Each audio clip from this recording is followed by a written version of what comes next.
Hello, welcome back to another Sunday School Bible class. Today's lesson is entitled, The Call of Samuel.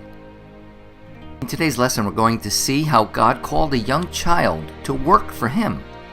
Our lesson takes place in the Old Testament after the ministry of Joshua, after the time of Samson, and after the time of Ruth. The Israelites were in the land of Canaan as separate tribes, but they had no king as yet over them. When any Israelite wanted to bring their sacrifices to God, they had to come to the city of Shiloh, where the tabernacle was, bring their sacrifice to the priest, and offer it there in the courtyard of the tabernacle. In those days, it was permitted for a man to have more than one wife. There was a man named Elkanah who had two wives named Hannah and Peninnah. Peninnah had children. But because Hannah's body had something wrong with it, she could have no children. Every year when they went to the city of Shiloh to offer sacrifices to the Lord, Peninnah made Hannah feel badly because she had no children. Elkanah felt sorry for Hannah and tried to comfort and encourage her. Then Hannah went to the tabernacle and prayed to the Lord to give her a son.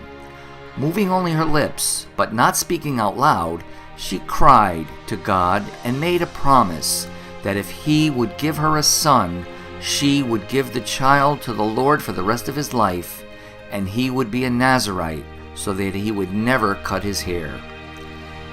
An old heavy priest named Eli was watching Hannah pray and thought she was drunk, and rebuked her for drinking. She respectfully told the priest that she was not drunk, but had poured out her soul to the Lord in asking earnestly for a baby boy. Eli told her to go in peace, and he said, "May God grant you a son." Then Hannah went home and ate and was not sad anymore. Not long after this, Hannah had a baby boy, and she named him Samuel. When it was time to go to the tabernacle that year, she told her husband that she would not go until the baby was old enough to eat solid food, and then she would take him there to the tabernacle and give him to the Lord for the rest of his life. So her husband agreed, and when the baby grew into a young child, Hannah took him to the tabernacle and told Eli the priest that this was the boy that she had prayed for, and God granted her petition, and now she was going to give him to the Lord for the rest of his life. So Samuel, the little child, stayed at Shiloh with the priest and ministered unto the Lord before Eli the priest. Eli's two grown sons were also priests, named Hophni and Phinehas, but they were evil and committing sin, which was very serious in the eyes of God.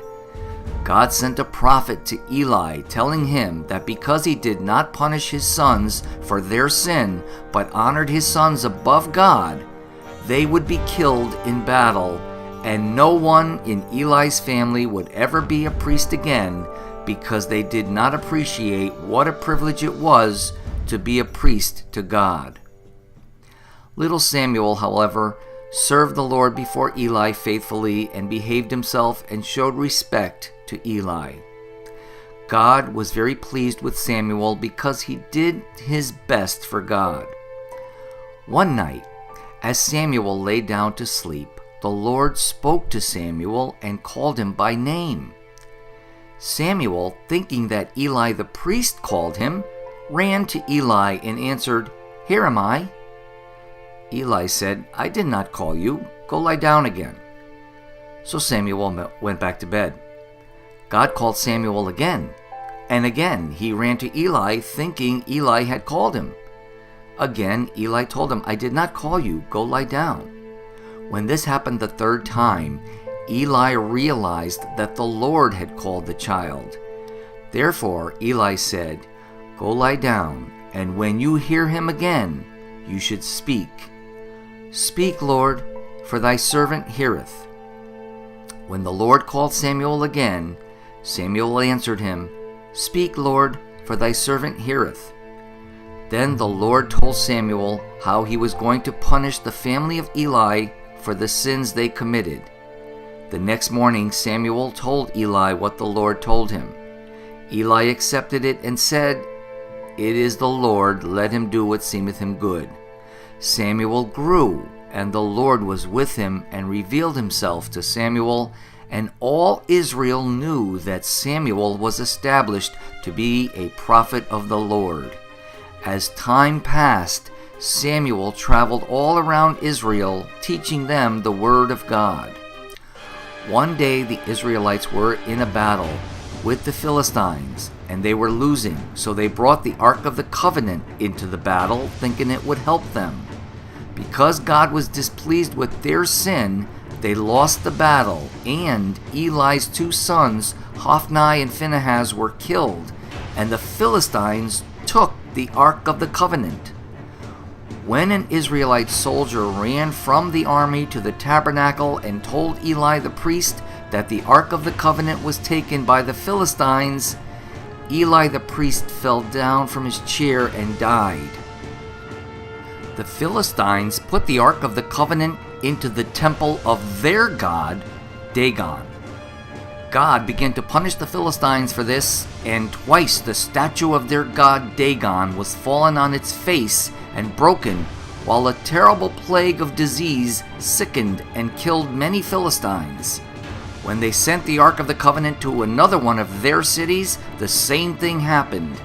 The Philistines were afraid of the Ark of the Covenant, so they made a new cart driven by oxen, upon which they put the Ark of God, and watched to see where it would go. They knew that if the oxen took the cart all the way back to the Israelites, then it really was the power of the God of Israel that destroyed their idol and caused the plague. Sure enough, the oxen took the cart all the way back to Israel, and Israel finally got the Ark of God back. In our upcoming lessons, we will see how over 20 years later, Israel still does not learn their lesson and rejects God yet again, but Samuel, as an old prophet, warns them and lives to anoint 2 kings, one of which was the descendant of Ruth and Boaz, named David. Keep coming and see what happens. See ya next time. Bye-bye.